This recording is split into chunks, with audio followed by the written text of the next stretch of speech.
What's shaking bacon, all you hip cool cats? My name is Kit, and welcome one and all to Chicago Reacts. Now, this one has been requested by you, the audience, for me to check this video out. It's from none other than Seth Zintech, and it's titled Underrail Expedition Review Subterranean Loading Screen Simulator Trademark.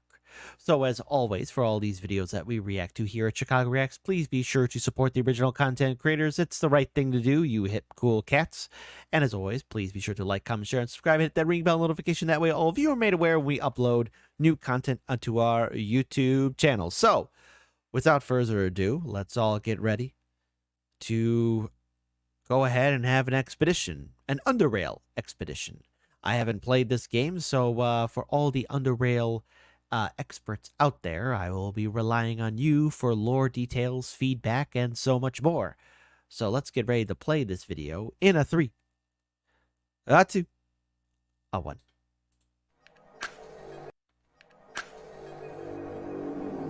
Hey people, Seth here. Are you tired of breathing fresh air and enjoying the sunshine? Do you suffer from agoraphobia and hate open spaces? Then why not take a trip down to Underrail? Much like its predecessor, Undertale, this game takes place underground, where humanity exists in a desperate struggle to survive after the surface was nuked by the major megacorporations of the old world into nothing but radioactive ash. Meet the locals, who Oh, jeez. Humanity living underground. Has all the vibes of The Matrix, Terminator 2, and, yes, even Cleopatra 2525. If you know what series I'm talking about, well done. If you don't, well, that's just too bad. are either unhinged, unstable, or just unsocial. Meet the friendly wildlife. Wait, hold on. The doctor who discovers dry as blood. You expect... ew. Either unhinged, unstable, or just A lot, but I'm not going to... Okay. Social. Meet the friendly wildlife, which include but are not limited to refrigerators, which no longer hold food. Instead, they hold giant crustaceans lying in wait. Whoa! Which now have a frontal cortex larger than most humans, which they use to cook you alive. And cave crawlers, which hide on the ceiling and inject your muscles with a paralyzing venom so they can drop down and suck out your insides like a fly. If that doesn't already sound like a great time, why not hop on down to the city, one of the last few remaining bastions of human civilization. And that's not all. We boast one of the highest murder rates per capita. Well, there's Core City, Baltimore, Detroit, New Orleans, Cleveland, Newark, New Jersey, Memphis, Hey, Chicago. Okay, we're not at the top of the list, but we're okay. We're all right. We're all right. In recorded history, you're guaranteed to be shot, mugged, or drugged within the first 24 hours or your money back. So don't wait up. Sign up now and get dominated like the pipe worker you are in the best dystopian hellscape on the market today. Underrail is an underground cave fishing simulator with elements of jet ski surfing. It came out at the end of 2015, and it's probably the closest thing to a spiritual successor of Fallout 1 and 2. It's a turn-based RPG. Yeah, fair enough. Fair enough. It looks... Actually, I was going to comment on it, that it does look like a Fallout game. Well, at least Fallout 1 and 2. Developed by the Serbians, and as with anything that comes from former Yugoslavia, it's absolutely brutal, unforgiving, and brilliant. So, why come... Wait. CRPG developed by the Serbians, and as with anything that comes from former Yugoslavia, it's absolutely brutal, unforgiving, and I was no match for him, and he toyed with me like a child would a toy with a captured mouse. Okay, wow. Shaman smiled, but from... Yeah. Well, that's what the ferryman says. Sounds like very brutal. I haven't played this game ever before. For the viewing audience that have played Underrail Expedition, is it the spiritual successor to Fallout? Would you make that comparison? Is that a good analogy? Type your feedback in the comment section below. brilliant. So why cover it now? Because it also recently got an expansion, Underrail Expedition. Stig generously gave me a copy, so I thought, hey, how long could this possibly take? 1 week and 60 hours later, Oh, I wow. finished it. Not That was not lemonade. That was something else. the main plot, not the main story, just the expansion. This game is huge. Let's begin. Story. You play as some schmuck with no real ties or background. However, you've been recently accepted as a citizen of Southgate Station, one of the more civilized places in this world. Now, it falls onto you to make sure your new home has a future. And that's it. No great calamity, no great disaster. We're already living in disaster, but we're trying to make the best of it. Good luck out there. You'll need it. Gameplay. Survival is your primary objective. Quests and missions get you paid, but they're always secondary to preserving your own skin. Before you start, you need to make a character, pick an avatar, and then you need to make the difficult choice between Oddity XP and Classic XP. Experts are divided on opinion, so I'll help you make your choice. Gotta like when the doctors are up with all the latest fads. With Classic XP, you gain experience from committing murder, and you're gonna commit a lot of murder. With Oddity XP, you don't. You gain experience from dumpster diving, finding old pieces of gum, and looking at shopping receipts. Objectively, Oddity XP is far more realistic, since going through garbage cans and stealing copper wire is how most crackheads level up in real life. It's an experience. Well, I mean, oh boy, always watching a video from Ceci and Tet. You gotta mentally prepare yourself for the worst and anything else afterwards. And after you experience it once, you'll never want to experience it ever again. Also, don't touch the difficulty. Moving on, you've got skills, perks, and attributes. These are all quite interesting, but I'm not going to explain them. You can't be good at everything, and when logic and reason fails, the only answer you can give is extreme violence. This game doesn't fuck around, and if your build sucks, you're gonna have a bad time. So, I strongly recommend you take one of my builds, or builds that I stole from the forums. Doesn't matter which one, they're all pretty good. Combat is a big chunk of the game. Everything is turn-based, so you have to make your actions count, since very often you're outmatched, outnumbered, and outgunned. But, unlike your enemies, you're capable of thinking for yourself. And despite the odds, you're very capable of dealing with almost every situation. So, come prepared, and you'll live a long life. Guns, melee weaponry, traps, grenades, odds, you're very capable of dealing with almost every situation. So, come prepared and you'll live a long life. Guns, melee weaponry, Yes, I've been reacting to ReZero Life in Another World. Do not let your eyes deceive you. traps, grenades, improvised tasers, and crossbows are just some of the tools available to you. If that sounds kinda gay, you can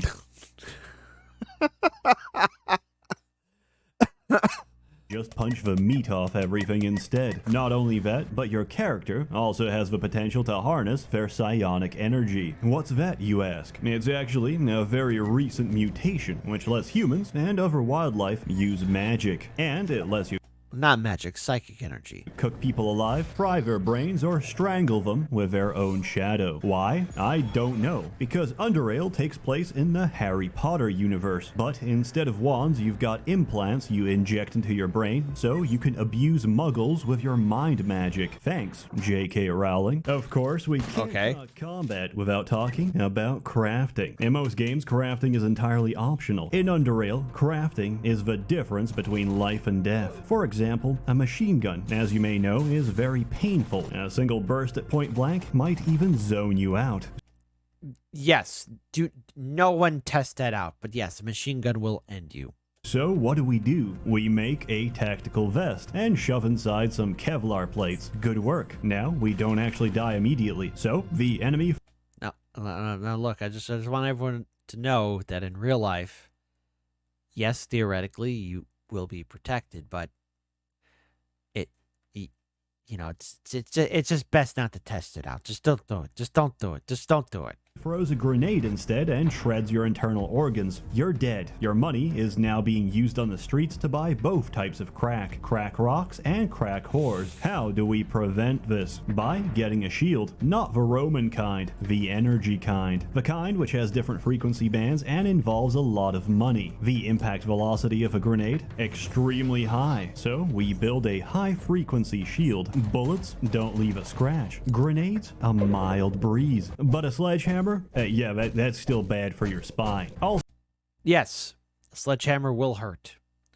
Yeah, I remember a long time ago, a colleague of mine actually bought like a civilian version of a body armor a long time ago. This was like, oof, early 2010s. And they decided to test it out by having somebody hit them in the chest with a sledgehammer. Let's just say it wasn't worthwhile to test it out. I mean, when you get hit with a sledgehammer, even wearing Kevlar, it's gonna hurt, especially if you use full force. It's just going to hurt, and it's just not worth it. So don't be stupid. Don't use a sledgehammer. your shield isn't gonna stop shit, so you die anyway, and your body participates in the free market. Reload and try again. You get the gist of it. Underrail's combat is a massive game of rock, paper, shotgun, which coincidentally gave this game a very bad review because they're not very good at their job. If we go Yeah, always beware of those video game reviews. I mean, again, there's been some video game articles that have come out saying that Tears of the Kingdom is not a good game. There are people who write really crappy articles. Just it's best to formulate your own opinions. Just remember that, folks. Just throwing it out there. a little further, here's a little taste of what you can do. Traps are incredibly lethal, so my current character frequently breaks the Geneva Convention by making improvised chemical bombs that digest and melt people's skin off. Since he's good at chemistry, he can spike grenades with RDX, which can depopulate entire rooms. For anything that doesn't die instantly, we torch the room instead with magnesium. Magnesium, very good, hotter than petrol, fills the room with screaming charred bodies, and as an added bonus, even burns underwater. The crafting system is so damn good, it even inspired me to start crafting in real life. Now, not that there's anything wrong with that. I guess be safe about it. while this sounds like the beginning of a manifesto, it's actually incredibly fun. The amount of creativity and options make each playthrough very entertaining. Aside from combat, there's no such thing as quest markers, just directions, so you'll have to learn and navigate the underground yourself. That's no easy task, and it's very easy to get lost, which is why Stig made a world map to help you orient yourself. It's very handy. As strange as it sounds, there's actually zero reason for you to explore. The places you have to be, the places you want to be, are easy to find. Any place off a beaten path is a place you don't want to be. Here's an example. There's nothing there. At least, nothing good. Just a lot of pain, a lot of venom, and antidotes you have to burn through for absolutely no reward. The caves are just that. Caves. What did you expect? In summary, the caves suck. Don't go there. Also, they remind me a lot of my own apartment. The ceiling recently fell off because of flooding. Did they repair it? No, they just stuffed it with cotton. And everybody pretends we don't have a problem. But at night, we can hear it. I can hear it. Scraping about and gnawing on the pipes. We've got a hobbit living in the crawl space. I'm not gonna lie, that's kind of creepy. I hope they fix the ceiling very soon.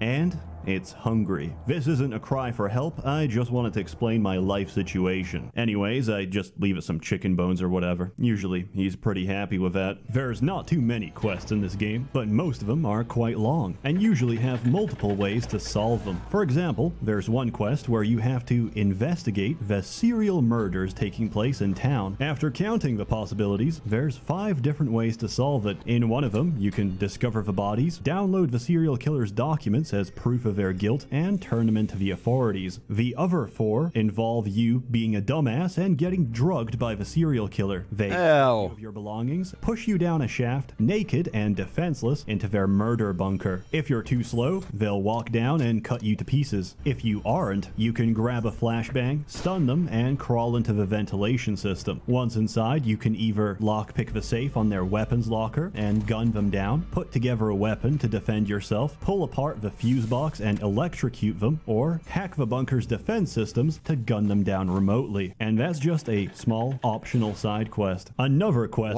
has you following. That is interesting. So, for those who've played Underrail, do you take the more challenging route, or do you try and, I guess, avoid conflict as much as possible? Because at least if exploring the caves is one big nothing burger, I mean, there's always that idea of exploring and finding new loot or having a new adventure. But for those who've played Underrail, I mean, again, Ceci and Tetch explained it as a spiritual successor to Fallout 1 and 2. I'm wondering if there's anything else, and has there been any talk of the world above the surface level? The visions of some stoner at the bar. Help him out, and you'll find out he's not just some random stoner. He's actually an incredibly powerful being that can walk through holes in reality, and he uses this incredible power to steal hallucinogenic mushrooms from the general public. Sometimes, though, his visions aren't exactly accurate, and he does tend to screw up. This includes forgetting about the mutants he locked in his kitchen. He got high, forgetting about the cats he overcharged in his basement, and forgetting about rift walking health and safety when he teleports you both inside some Slavic military base in the middle of nowhere. He's a great guy. Or what the heck? Should I say, a cool dude. This game's got amazing quest design, and if you want more evidence of that, there's another quest which asks you to track down and kill some gigantic savage living among the rat hounds, the self-proclaimed king of the rat hounds. Once there, if you're charismatic enough. Okay. Ha! You bow down to me, he bursts out laughing. This is all amusing. A man manages to avoid all the well-placed traps, strolls right into my lair, bows down to me. I've never seen like this before. Ha! He might offer you an alternative. You see, the king of the rat hounds has no queen, so you can go off and kidnap some guy's wife. Why? I don't know. That's not important. What's important is that you can provide some crazy caveman breeding material and ruin some woman's life just to see what happens. Dialogue is also very well written and doesn't drag. So what's it gonna be? Breakfast, lunch, and dinner? Huey, Dewey, and Louie? Asos, Portos, Armus? Okay. Gone. The music and the atmosphere are absolutely perfect. Wherever you are, you feel it. Wherever you are, you're immersed. It's like I'm actually inside an underground ghetto where everyone is either high off their balls from barrel soup or watching live action blood sports on the TV. Underrail is not a game you play once. I'm not biased. I'm just trying to justify my 200-hour playtime. Expansion! So, what about the expansion? The expansion itself is new content you can access around mid-game once you get to Core City. You get hired as a mercenary contractor to defend and assist an expedition into a region no one dares enter, the Black Sea. What's out there? Death, ruins, pirates. And even worse, for some reason, your arrival has really pissed off the Icelandic natives. And let me tell you, there's a lot of them. There's so many of them that it's only a matter of time before they overrun you. No pressure. This expedition was doomed from the start. You also get some sick jet skis and jet ski combat, where you throw surfer dude bro pirates off their skis and watch them drown in the abyss. In Underrail, nobody knows how to swim. And there's a lot of designs. You can buy anything from the Boomer Core Blazer, the Shark with built-in torpedo systems, to the miniature naval tank Devastator, which is quite self-explanatory and very much lives up to its name. Jet ski surfing is the main way to get around an expedition, and there's some memorable locations. Old facilities filled with malfunctioning AI, eldritch abominations. and tribal burial grounds where you can spend half an hour pulling bodies out of swamp juice. Ew. Dialogue is also amazing. You can spend half an hour deciphering native language and debating philosophy with the elderly. In general, this expansion is amazing, but I never mentioned, why are you here? What exactly are you looking for? And more importantly, why won't anyone tell you? Those are answers you can only find for yourself. And once you find what you're looking for, you should ask yourself a question. Should I bring it back? Or was it buried for a reason? Criticism. Originally, I had some bad things to say as well, but you know what? I don't care anymore, because the expansion broke me. So if my voice betrays any hint of emotion, that's because I don't handle existentialism very well. And when a man starts to question everything, you might not like the answers you find. Final score. I came for a post-apocalypse CRPG. Instead, I got an exploration of a human condition, of you, me, and this entire species, what drives us, and more importantly, where our species is heading if we're not careful. Also, doused. And sadly, I think, look, there will be no great underground civilization if the nukes start going a flying. I mean, let's be very clear here. Once they start a flying and the mushroom clouds are in the sky, the survivors will envy the dead. Philosophy. It's a great game, it's a difficult game, and it's not for everyone. But if you've got the time and patience, it's a very transcendental experience. That is, if you can look past the bad and forgive the tedious. I give it a completely arbitrary score. You can grab a copy of the game and the expansion on Steam or GOG. And if Stig actually followed my advice, it's probably on sale already. As always, more content to come, so stay tuned. I might disappear for a little while, since I forgot what outside looks like. I heard it's quite bright out there. A warm thanks to the many members of the Merchants Guild, generously funding and bankrolling these videos, despite their lack of any kind of real value. You're all truly wonderful. Have a good one.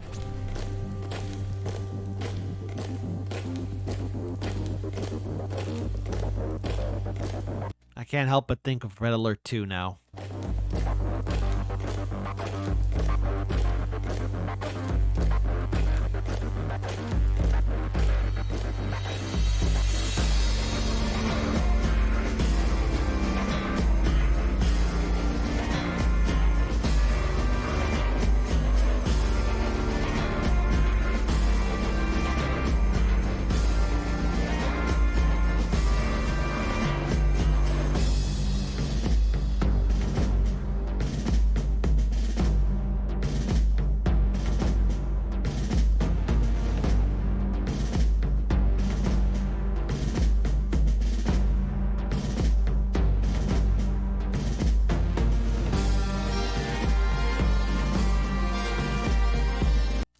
All of a sudden, a sense of dread is filling my soul.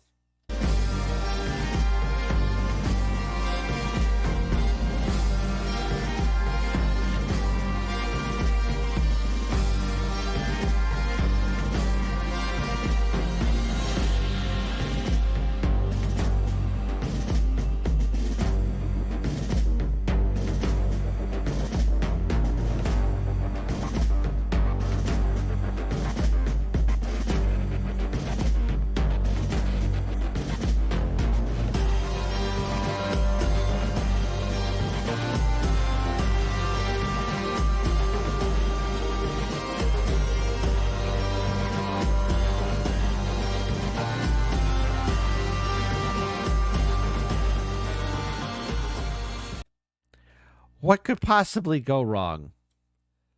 What could go wrong? Let's see.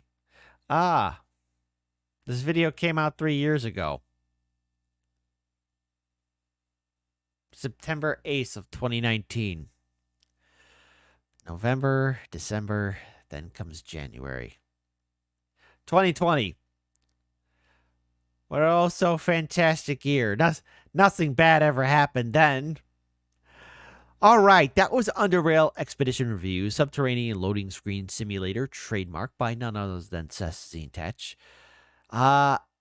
haven't played the game, so folks, since it's been compared, at least according to Seth's review of it, that it's the somewhat spiritual successor to Fallout 1 and 2. Are there multiple endings? What's the overall big secret? Is there a chance for a better future? I know everyone's going to say depending on your character and how you feel like playing the game, but please tell me that there's light at the end of the tunnel and not just more traps and disappointment.